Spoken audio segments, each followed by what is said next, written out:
নমস্কার, আমি অরিন্দম চট্টোপাধ্যায়। আজকে এই ভিডিওতে আমরা আলোচনা করব সিএএতে যারা আবেদন করেছিলেন এবং যারা আবেদনের পর কাগজ দেখাতে পারলেন না তাদের কি হবে। আপনারা জানেন, আমরা আগেই ভিডিওতে জানিয়েছি যে ইতিমধ্যেই 14 জনের হাতে নাগরিকত্বের সার্টিফিকেট তুলে দেওয়া হয়েছে। এরা বিভিন্ন অঞ্চলের লোক, এদের বিভিন্ন সময় এরা ভারতে প্রবেশ করেছিলেন এবং মূলত এফআরও বা এফএফআরওতে তারা রেজিস্টার করেছিলেন। আরও জানা গেছে যে আরও 3000 লোক সিএ এর মাধ্যমে আবেদন করেছেন। সংবাদ মাধ্যম সূত্রে যে খবর পাওয়া গেছে তাতে জানা গেছে পশ্চিমবঙ্গে 200-র কিছু বেশি লোক এই আবেদন করেছিলেন।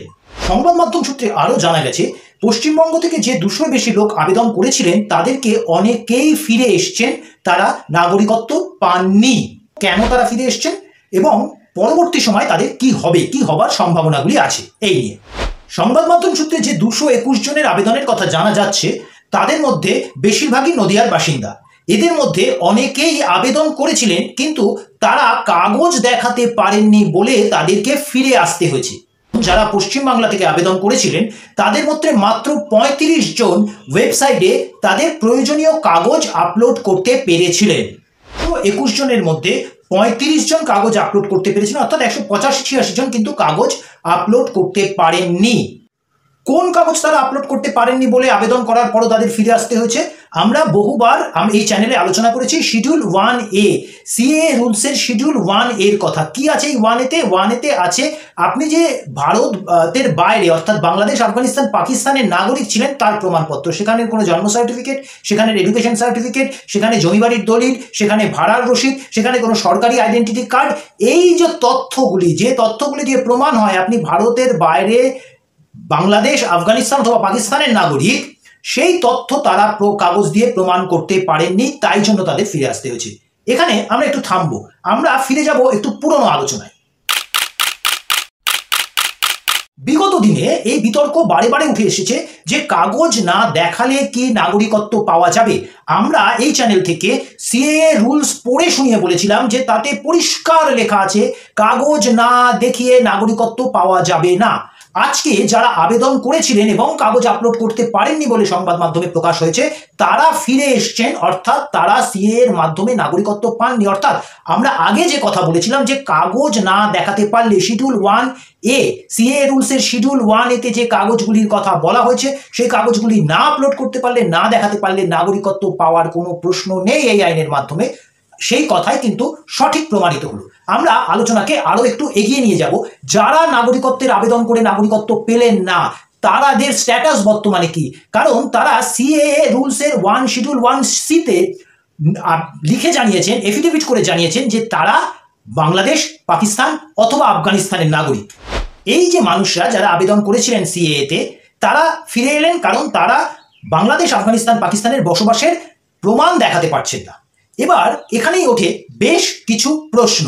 প্রথম প্রশ্ন, যারা আবেদন করেছিলেন, যারা সিএএ রুলসের শিডিউল 1C-তে ঘোষণা করেছিলেন যে তারা আসলে আফগানিস্তান অথবা পাকিস্তান অথবা বাংলাদেশের নাগরিক, তারা যখন কাগজ না দেখাতে পেরে ফিরে এলেন তারা কি নাগরিক রইলেন নাকি বেনাগরিক হয়ে গেলেন?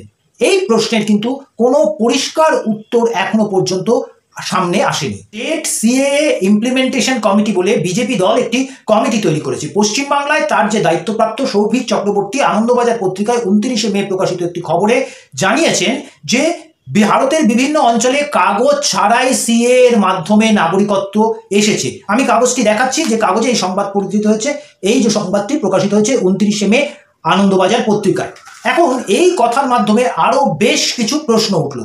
আমরা সৌভিক চক্রবর্তীর আরো একটি মন্তব্য এই দিনের খবরের কাগজেই এই সংবাদেই বেরিয়েছে, সেটি নিয়েও আলোচনা করব। এই প্রসঙ্গে সৌভিকবাবু আরো একটি গুরুত্বপূর্ণ কথা বলেছেন। সৌভিকবাবু বলেছেন যে সিএএতে পরবর্তী সময় নতুন ধারা যুক্ত করে কাগজ ছাড়াই নাগরিকত্ব দেওয়ার ব্যবস্থা করা হবে।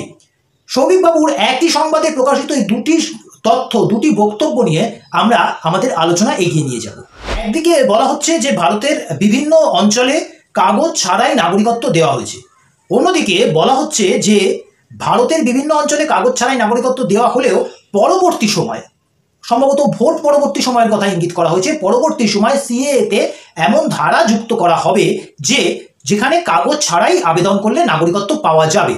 এই দুটি বক্তব্য, অর্থাৎ কাগজ ছাড়াই নাগরিকত্ব দেওয়া হচ্ছে, অন্যদিকে পরবর্তী সময় ধারা অ্যাড করা হবে যেখানে কাগজ ছাড়াই নাগরিকত্ব দেওয়া হবে।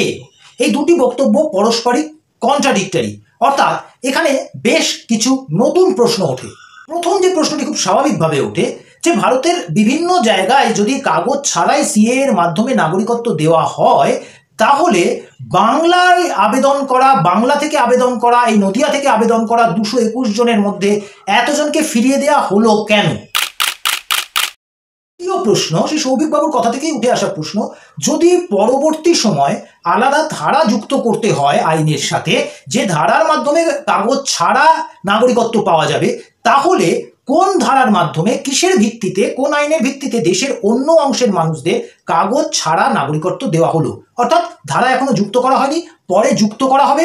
তাহলে যুক্ত করার আগেই কি করে দেশের অন্য জায়গার মানুষদের কাগজ ছাড়া নাগরিকত্ব দেওয়ার যে দাবি উঠছে সেই দাবিটা সত্য হয়, সেই দাবিটা সঠিক হয়? এবং প্রথম প্রশ্ন কি উঠেছিল, যদি অন্য জায়গার মানুষকে দেওয়া হয় তাহলে এই লোকগুলোকে ফিরিয়ে দেওয়া হলো কেন? এই দুটো প্রশ্ন কিন্তু এই যে মন্তব্য করেছেন সৌভিকবাবু তার থেকে উঠে আসছে। এর পরিষ্কার কোনো উত্তর কিন্তু আমরা এখনো উদ্ধার করতে পারিনি। স্বরাষ্ট্র দপ্তর, যার অধীনে এই পুরো বিষয়টা পরিচালনা হচ্ছে, স্বরাষ্ট্র দপ্তর থেকেও কিন্তু আমরা যে প্রশ্নগুলো তুলছি সেই প্রশ্নগুলোর এখনো পর্যন্ত কোনো নির্দিষ্ট উত্তর বা নির্দিষ্ট ব্যাখ্যা আসেনি। এবার আমরা রিক্যাপ করে দিই যে কি কি প্রশ্ন উঠলো। প্রথমত, যারা আবেদন করেছিলেন বাংলা থেকে 221 জন, তার মধ্যে মাত্র 35 জন তাদের আবেদনপত্রের সাথে সঠিক ডকুমেন্টস আপলোড করতে পেরেছিলেন, বাকিরা করতে পারেননি। যারা করতে পারেননি ডকুমেন্টস আপলোড, যারা ডকুমেন্টস নিয়ে যেতে পারেননি, তাদেরকে ফিরিয়ে দেওয়া হয়েছে। তাহলে তাদের বর্তমান স্ট্যাটাস কি? কারণ আবেদনপত্রের সঙ্গে যে এফিডেভিটটি দেওয়া হয়েছিল সেই এফিডেভিটে সেলফ ডিক্লারেশন দিয়ে তাদের জানাতে হয়েছে যে তারা পাকিস্তান, আফগানিস্তান অথবা বাংলাদেশের নাগরিক। তাহলে প্রশ্ন, তারা কি এখন ভারতের নাগরিক নাকি তারা ভারতের নাগরিক নন? দ্বিতীয় প্রশ্ন যেটা উঠছে, যে সিএএ ইমপ্লিমেন্টেশনের জন্য স্টেট কমিটি তৈরি করেছেন, তার যিনি প্রধান সৌভিক চক্রবর্তী যে দুটি তথ্য দিয়েছেন সেই দুটি তথ্যে, এক, যে ভারতের অন্যান্য রাজ্যে, অন্যান্য জায়গায় কাগজ ছাড়াই নাগরিকত্ব দেওয়া হয়েছে, কোন জায়গায় দেওয়া হয়েছে সেই তথ্য কিন্তু প্রকাশিত হয়নি, সৌভিকবাবুও জানাননি। দ্বিতীয় প্রশ্ন সৌভিকবাবুর এই তথ্যের ভিত্তিতেই করা যায়, যদি দেওয়া হয়ে থাকে কাগজ ছাড়া, তাহলে এই লোকগুলিকে ফিরিয়ে দেওয়া হলো কেন? এরপরে সৌভিকবাবু যেটা এই সংবাদ মাধ্যমকে জানিয়েছেন এবং সংবাদ মাধ্যম 29শে মে আনন্দবাজার যেটা প্রকাশ করেছেন, সেটাই বলা হচ্ছে যে যারা কাগজ দেখাতে পারবেন না, যাদের কাছে শিডিউল 1 এর কাগজ নেই, তাদের জন্য পরবর্তী সময় আলাদা ক্লজ যুক্ত করে, আলাদা ধারা যুক্ত করা হবে। এখানে দুটি প্রশ্ন ওঠে। এক, এই ধারা যুক্ত করা হবে, এর কোনো ঘোষণা স্বরাষ্ট্র দপ্তর করেছেন কি? আমরা এখনো পাইনি। দ্বিতীয়, ধারা ভবিষ্যতে যুক্ত করা হবে, তাহলে অতীতে বা বর্তমানে যে অন্য রাজ্যের লোকেদের বা অন্য লোকদের কথা বলা হচ্ছে যারা কাগজ ছাড়াই নাগরিকত্ব পেয়েছেন, তারা কোন ধারায়, কোন আইনে নাগরিকত্ব পেলেন? তৃতীয়, যে কথা আমরা বারবার বলে এসেছি যে আইনে কোথাও কাগজ ছাড়া নাগরিকত্বের কথা বলা নেই, যে কথা আমরা বারবার বলছি, অন্তত আইনে কোথাও বলা নেই। এখনো পর্যন্ত প্রকাশিত যে আইন সেখানে কোথাও বলা নেই।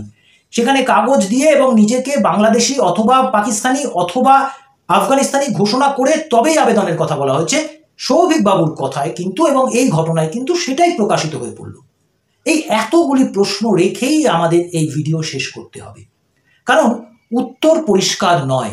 যেমন পরিষ্কার নয় যারা আবেদন করেও ফিরে এলেন তারা নাগরিক কিনা, যেমন পরিষ্কার নয় যে দাবি উঠছে কাগজ ছাড়াই অন্যদেরকে দেওয়া হয়েছে, তাহলে এদের কেন দেওয়া হলো না, যেমন পরিষ্কার নয় যে কথা বলা হচ্ছে যে কাগজ ছাড়াই অন্যান্য জায়গায় সিএ এর মাধ্যমে নাগরিকত্ব দেওয়া হয়েছে তারা কারা, যেমন পরিষ্কার নয় যে কথা বলা হচ্ছে যে পরে একটি ধারা যুক্ত করা হবে, সেটা কেন স্বরাষ্ট্র দপ্তরের তরফ থেকে সরকারি ঘোষণার মাধ্যমে বলা হচ্ছে না, সেটাও পরিষ্কার নয়।